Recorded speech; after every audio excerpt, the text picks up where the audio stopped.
Olá, eu sou a professora Mônica e na aula de ciências de hoje nós vamos falar sobre o sistema reprodutor humano. O sistema reprodutor humano. Os sistemas estudados até agora apresentavam um funcionamento bastante semelhante para os indivíduos de ambos os sexos, como por exemplo o sistema respiratório, circulatório e até mesmo digestório. O masculino e o feminino funcionam da mesma maneira. Mas quando se trata do sistema reprodutor, somos bem diferentes. Na primeira parte do estudo, você vai conhecer os órgãos genitais masculinos e femininos e as adaptações que permitem a fecundação. Na espécie humana, a puberdade inicia-se entre 9 e 13 anos de idade. O desenvolvimento humano. Não é incomum as pessoas perguntarem o sexo de um bebê. Isso acontece porque é muito difícil distinguir o sexo de um bebê por meio de seu tamanho ou aparência, sendo necessário olhar os órgãos genitais, pênis e bolsa escrotal para os meninos e o pudendo ou vulva para as meninas. Esses órgãos são considerados caracteres sexuais primários, e essa fase é chamada de infância. Então, na infância, nós temos a semelhança entre meninos e meninas, fisicamente, porque essas mudanças físicas elas só vão ocorrer na puberdade.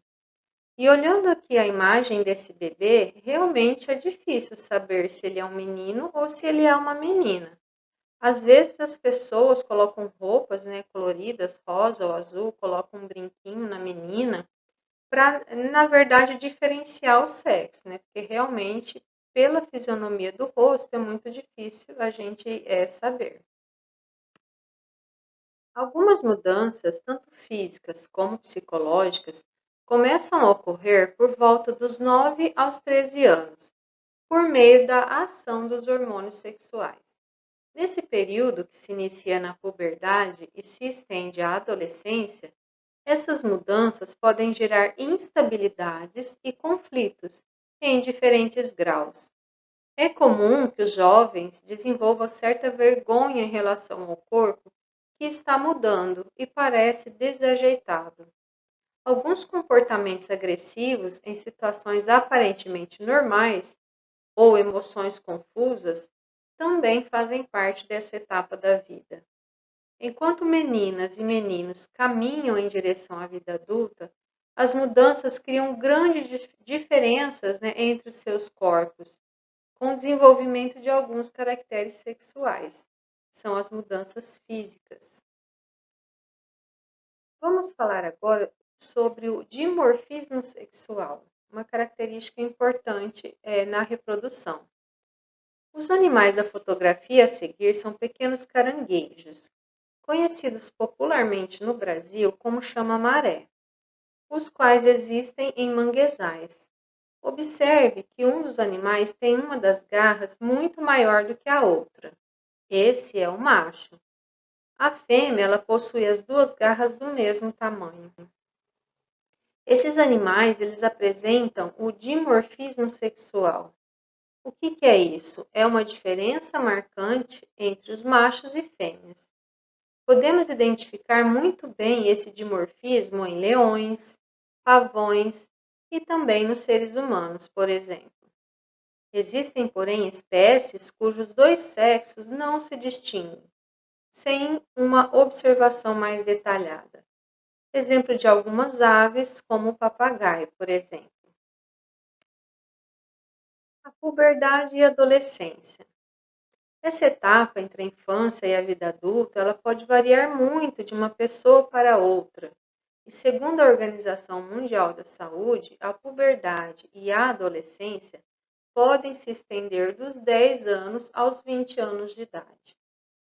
A puberdade, do latim pubertas, que significa cobrir de pelos, é um processo biológico de amadurecimento sexual do ser humano, que possibilita a reprodução. E é durante a puberdade que as características sexuais secundárias aparecem. Em geral, é a fase inicial da adolescência. Já a adolescência é um fenômeno mais amplo, marcado por mudanças psicológicas e sociais, que continua após a puberdade.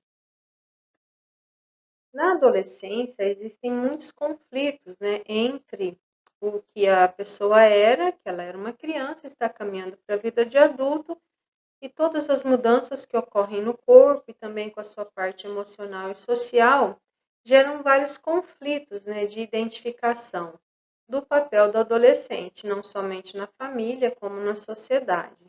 Existem cobranças sociais que o adolescente ainda não entende às vezes.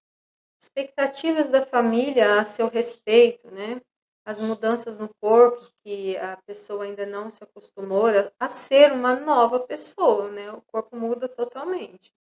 As escolhas profissionais para o futuro são tantas coisas, né, que começam a fazer parte, né, do dia a dia e das dúvidas e das preocupações de um adolescente. E ainda tem os relacionamentos interpessoais, né, que começam a aflorar aí no seu cotidiano. A autoestima também é um sentimento, né, que às vezes gera alguns conflitos. Até a pessoa acostumar, né, com o novo corpo, com as mudanças, essa autoestima às vezes demora um pouco a acontecer. Na mulher, as mudanças do corpo são causadas principalmente pela ação dos hormônios sexuais femininos, a progesterona e o estrógeno, produzidos pelos ovários. No homem, os hormônios sexuais masculinos, principalmente a testosterona, são produzidos nos testículos. São esses hormônios sexuais que garantem o início do funcionamento do sistema reprodutor e o aparecimento do desejo sexual. Nas meninas, a puberdade é marcada pela menarca, ou seja, a primeira menstruação. Nos meninos, pela primeira ejaculação, que normalmente é involuntária e pode ocorrer durante o sono, chamada de poluição noturna. O que faz com que a puberdade se inicie no corpo?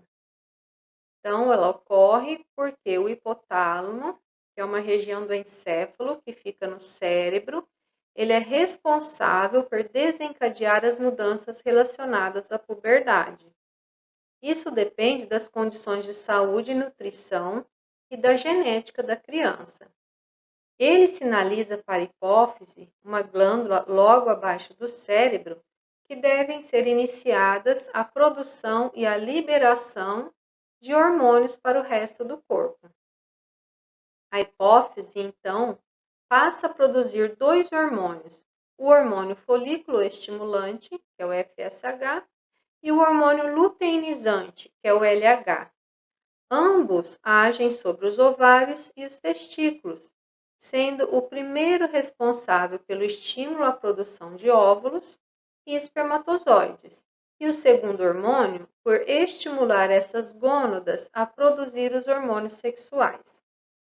O FSH e o LH são responsáveis pelo desenvolvimento dos órgãos sexuais, pelo surgimento dos pelos nas regiões pubianas e nas axilas, e nas meninas pelo desenvolvimento dos seios e pela menarca, que é a primeira menstruação. Ou seja, todas essas mudanças no corpo do menino e da menina ocorrem porque o hipotálamo, em determinada fase da vida da pessoa, determina, né, que agora é o momento de se começar o processo para a reprodução. Então, ele desencadeia toda a produção de hormônio, enviando uma mensagem para a hipófise, que vai se encarregar disso.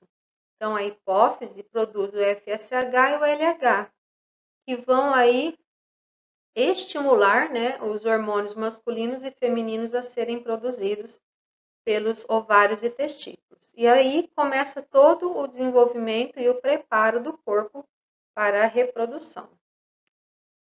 Então, aqui nós temos as estruturas que nós acabamos de falar: o hipotálamo, que faz parte do encéfalo, e a glândula hipófise, que fica abaixo do cérebro, que fica aí na região craniana. Essa glândula que é responsável em estimular, né, os hormônios sexuais a serem produzidos. Vamos ver então quais são as mudanças que ocorrem no corpo do menino e da menina durante a puberdade. Quais são essas alterações, né? Então, a puberdade, mais ou menos, ela dura em torno de 2 anos a 4 anos. E o primeiro sinal da puberdade na menina seria o aparecimento do broto mamário, ou seja, começa a crescer os seios, né? Também temos aí o crescimento do esqueleto, que cresce com uma velocidade maior. O corpo ele tende a ficar com formas mais femininas, com o alargamento do quadril. Então, um formato tipo um violão, né? Um corpo de violão. Crescimento dos órgãos de uma maneira geral, principalmente dos órgãos genitais. Também podemos observar um crescimento, né, um pouco desproporcional dos pés e das mãos, mas que ao longo aí do crescimento, depois da pessoa, tende a ficar aparentemente equilibrado. Temos também o desenvolvimento dos caracteres sexuais secundários, né? Esses secundários é no corpo, no caso, o broto mamário, aparecimento dos pelos pubianos, que é pelos acima da região genital, pelos nas axilas, né? E um sinal muito forte, que a gente pode falar que é o último sinal, que é a primeira menstruação. Então, o que a gente chama de menarca. Já no menino, a gente pode observar o aumento dos testículos, um crescimento rápido, né, que a gente chama de estirão da adolescência, que é um crescimento ósseo rápido, também desproporcional dos pés e mãos, por isso o corpo fica meio desajeitado, né, até difícil para a pessoa se acostumar com isso. Ocorre o alargamento dos ombros, né, o corpo fica com o formato de meio que de triângulo. Também temos aí o crescimento dos órgãos de forma geral, né, dos testículos, o crescimento do pênis, o crescimento de pelos pelo corpo, na região torácica, braços, pernas, nas axilas, crescimento de pelos na região pubiana e a barba, né, no rosto do homem, do menino. Temos também a proeminência, né, do osso da garganta, que a gente chama de pomo de Adão. Então, são várias alterações no corpo que vão acontecendo devagar, né? Mas que ao longo aí de 4 a 5 anos, eles vão aparecendo todos até ficar um desenvolvimento completo. Uma coisa que aparece também nessa fase da vida são as espinhas, né?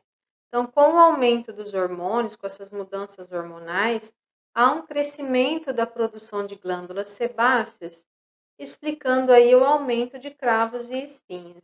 Elas costumam causar um pouco de dor e incômodo, e embora sejam alterações hormonais comuns, sempre vale a pena consultar um dermatologista. O uso de protetor solar diariamente é muito importante para a pele. Pessoas com a pele oleosa devem procurar a orientação dos dermatologistas, que podem indicar produtos livres de lipídios, né, de óleos, os quais poderiam provocar ainda um aumento dessas espinhas no rosto do adolescente. Então, não é só o aumento dos hormônios, né? Esses hormônios eles geram alterações, né, em todo o organismo. Aqui a gente tem uma demonstração de como é a camada da nossa pele, né, e o folículo piloso. Então, observe a imagem. Uma das manifestações que costumam caracterizar o início da puberdade é o aparecimento, principalmente no rosto, de cravos e espinhas chamados de acne. Observando ali o pelo, né, e a glândula sebácea que fica ali junto do folículo piloso.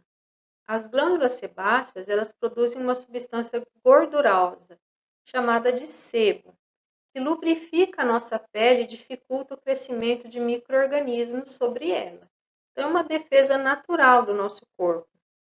Se essa substância entope o poro, mas não infecciona, forma-se um ponto preto, conhecido como cravo.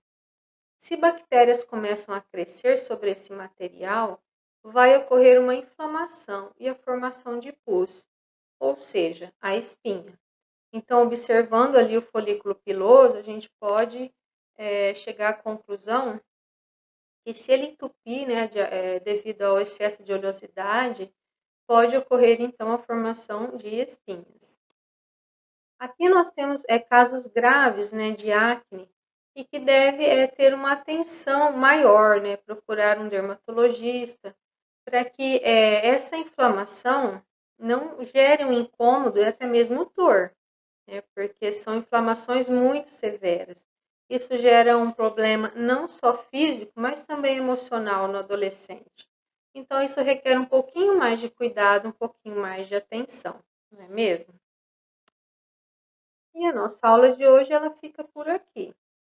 Então, a nossa aula sobre reprodução ela continua ainda. Na próxima aula vamos falar do sistema reprodutor masculino. Bons estudos e até lá!